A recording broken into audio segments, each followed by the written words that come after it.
दोस्तों आज के इस वीडियो में हम दिल्ली पुलिस कांस्टेबल 2020 के एग्जाम में पूछे गए जीके जीएस के 40 क्वेश्चन करने वाले हैं। और आप सभी दोस्तों कमेंट बॉक्स में अपना स्कोर भी बताइएगा कितने क्वेश्चंस का आंसर आपको पहले से पता था। ठीक है ना, चलिए स्टार्ट करते हैं।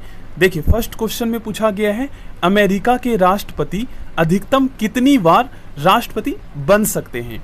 तो इसकी अधिकतम जो है ना सीमा दोस्तों 2 बार निर्धारित किया गया है। ठीक है ना, चलिए सेकंड क्वेश्चन में पूछा गया है वित्त आयोग की स्थापना कौन करता है। दोस्तों भारत में वित्त आयोग की स्थापना राष्ट्रपति करता है। संसद के सदस्यों का वेतन देने का निर्णय कौन लेता है। दोस्तों मेंबर ऑफ जो पार्लियामेंट्स होते हैं ना, उस मेंबर ऑफ पार्लियामेंट जो संसद के सदस्य होते हैं, इसका वेतन देने का निर्णय दोस्तों संसद करता है। ठीक ना, संसद करता है। तो इसका मतलब ये है कि खुद ही करते हैं वो लोग सांसद, क्योंकि संसद में सांसद ही होते हैं। ठीक ना, चलिए नेक्स्ट क्वेश्चन करते हैं किस अनुसूची में तीनों सूची का वर्णन मिलता है। तो आप सभी जानते हैं दोस्तों 7वीं अनुसूची में। ठीक है, इस अनुसूची से मैं रिलेटेड काफी इंपॉर्टेंट क्वेश्चन आपको करवाऊंगा, क्योंकि इससे पूछा जाता है 2 से 3 क्वेश्चन हर एग्जाम में। भारतीय दलहन अनुसंधान केंद्र कहाँ स्थित है।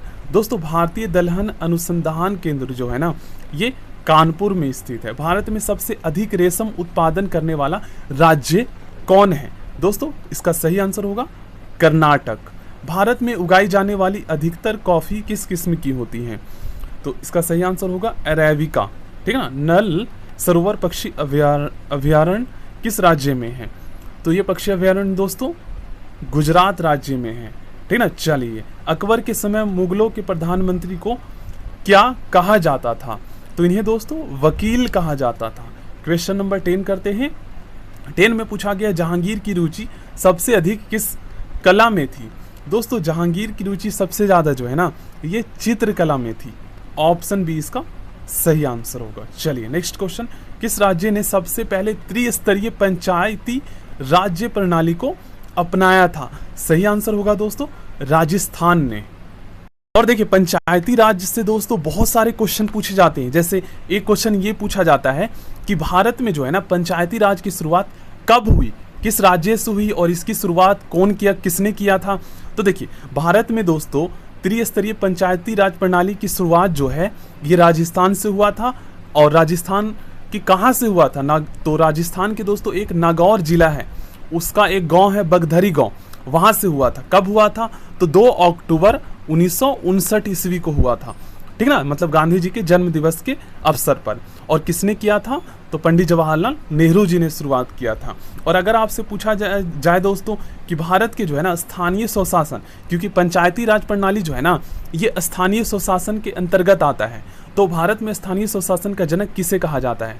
तो लॉर्ड रिपन को भारत में स्थानीय स्वशासन का जनक कहा जाता है। ये चारों चीजें आपको याद होना चाहिए। चलिए भारत में न्यायिक संगठन की स्थापना सबसे पहले किसने की।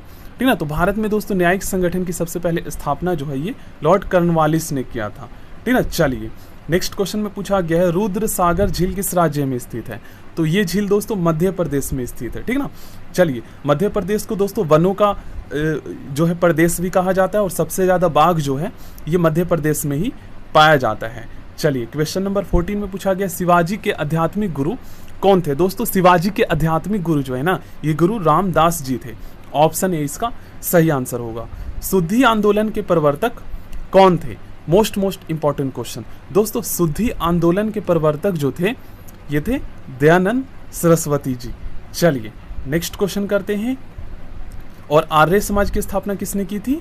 तो आर्य समाज की स्थापना भी दोस्तों दयानंद सरस्वती जी ने ही किया था। ठीक ना, और अगर आपसे पूछा जाए कि ब्राह्मण समाज की स्थापना किसने किया था, तो राजा राम मोहन राय जी ने किया था।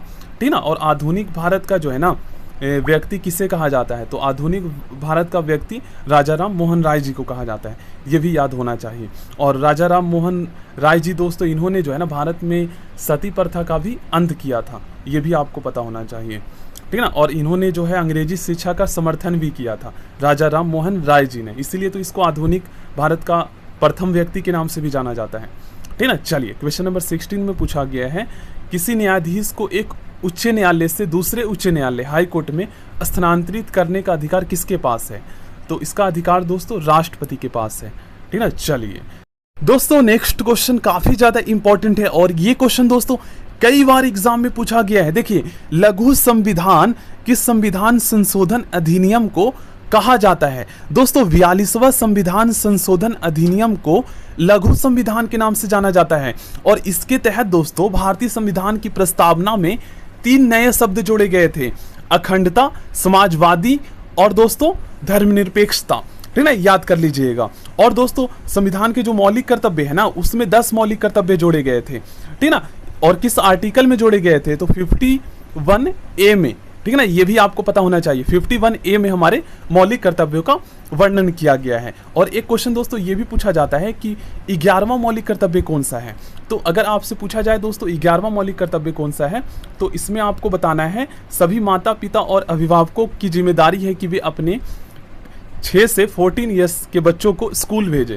ठीक है, ये उसकी रिस्पॉन्सिबिलिटी बनती है। ये हमारा 11वां मौलिक कर्तव्य है। ठीक है ना, चलिए नेक्स्ट क्वेश्चन करते हैं। नेक्स्ट क्वेश्चन में पूछा गया है, राज्य के विधान परिषद में कितने सदस्य विधानसभा से चुने जाते हैं? देखिए, राज्य के विधान परिषद में कितने सदस्य विधानसभा से चुने जाते हैं? तो इसका सही आंसर होगा दोस्तों 1/3। ठीक ना सदस्य। चलिए, शिक्षा किस सूची का विषय है? तो इसका सही आंसर होगा दोस्तों समवर्ती सूची का। ठीक है ना, चलिए नेक्स्ट क्वेश्चन, निर्वाचन आयोग में कुल सदस्यों की संख्या कितनी होती है? दोस्तों निर्वाचन आयोग में कुल सदस्यों की संख्या 3 होती है। ठीक है, एक मुख्य निर्वाचन आयोग होता है, आयुक्त होता है, और दूसरा और 2 जो है उप होता है। ठीक है ना, उप चुनाव आयोग निर्वाचन आयुक्त होता है। दिनेश गोस्वामी समिति का संबंध किस सुधार से है? तो इसका संबंध दोस्तों निर्वाचन सुधार से है। ऑप्शन 20 का सही आंसर होगा। बाबर किस चीज का बड़ा शौकीन था? तो बाबर दोस्तों ये बागों को लगाने का बहुत बड़ा शौकीन था। ठीक है, चलिए नेक्स्ट क्वेश्चन करते हैं। शेर शाह ने कालिंजर पर अपना अंतिम आक्रमण कब किया था? सही आंसर होगा दोस्तों 1545 ईस्वी में। चलिए नेक्स्ट क्वेश्चन करते हैं। क्वेश्चन नंबर 24 में पूछा गया है, मालप्रभा परियोजना किस राज्य में है? दोस्तों मालप्रभा परियोजना जो है ना, ये दोस्तों कर्नाटक राज्य में है। वेमनाद झील किस राज्य में है? दोस्तों वेमनाद झील जो है ना, ये केरल राज्य में है। चलिए नेक्स्ट क्वेश्चन करते हैं। कोयला बांध किस राज्य में है? दोस्तों कोयला बांध जो है ना, ये महाराष्ट्र राज्य में है। क्वेश्चन नंबर 27 में पूछा गया है, तिरुचिरापल्ली शहर किस नदी के तट पर स्थित है? तो ये शहर दोस्तों कावेरी नदी के तट पर स्थित है। कबीर किसके समकालीन थे?